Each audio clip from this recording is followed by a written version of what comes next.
Hi, my name is Luke, and welcome to another video from Vion Corporation Education Services.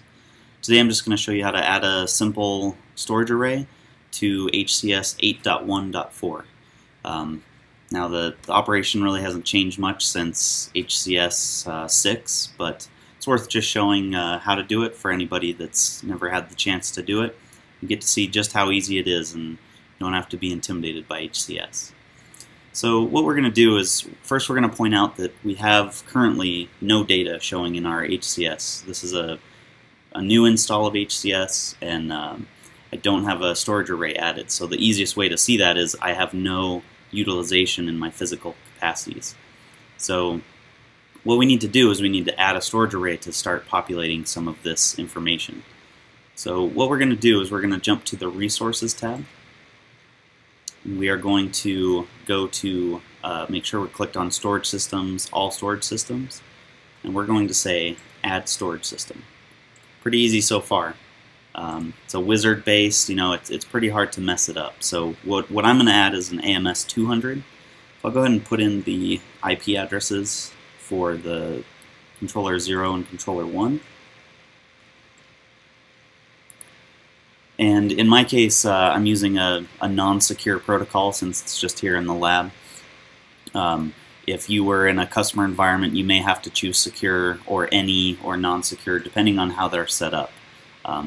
Basically, you just want to know when you set up the array, did you set it up with a secure port or a non-secure, or if you don't remember, then you're going to have to go find out. In my case, I'm using a non-secure, but I'm going to leave it as any because I know that that'll work as well too. Now, user ID and password. This would be the password on the array itself, not Storage Navigator Modular 2. Okay, so if you have password protection enabled on the array itself, you'll need to create a user ID and password that has storage administrator view-only rights for that array. So until you do that, this will also fail, assuming you have password protection. I have it turned off. Again, obviously that's not the best practice, but this is our lab, so I think we're pretty safe to leave that password protection off. So with this filled out, I should be good. I'm going to point to both controllers on the array. I've got my correct array type set, so I'll go ahead and hit OK. Now what it's going to do is register a data collection task. HCS just tasks every operation, so you can go back and look at the task, restart it, see what was done, almost like an audit trail. It also helps manage if multiple users are doing multiple tasks at the same time. It will manage those tasks, so I can create an LDEV while you're creating a host group or something. So just a way to kind of put everybody in a queue, basically. So let's view the task status. While I was talking there, it probably finished. Okay, yeah, it did. It only takes a few seconds, maybe 30 seconds, especially on an AMS system, to register it, assuming it completes. So in our case, we have a good status. It was completed. If we had a failure, say from the wrong IP, or maybe it did need a password, we'd get a red failed icon similar to what you see down here at the bottom. But when we get it completed, we know everything worked fine.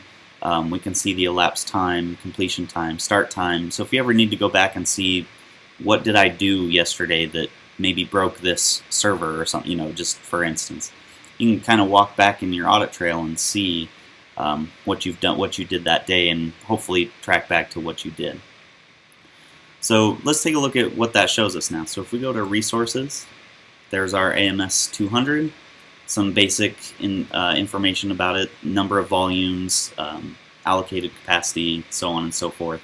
That will obviously change for whatever storage system you register.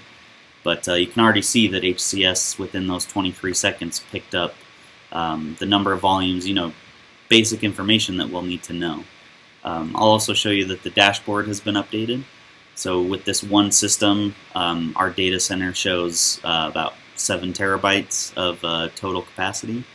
And if we go back to the resources and click on the AMS, we can get a little more information. Let me see if I can pull this down without screwing up your video here.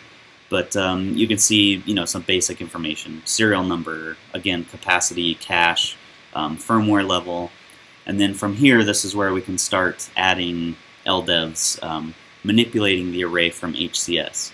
Now that'll be in later videos, but just wanted to show you just how simple it is to add an array and even get just basic trackable information here in HCS, all within a couple minutes. So I appreciate you watching and look for our next videos. Thanks.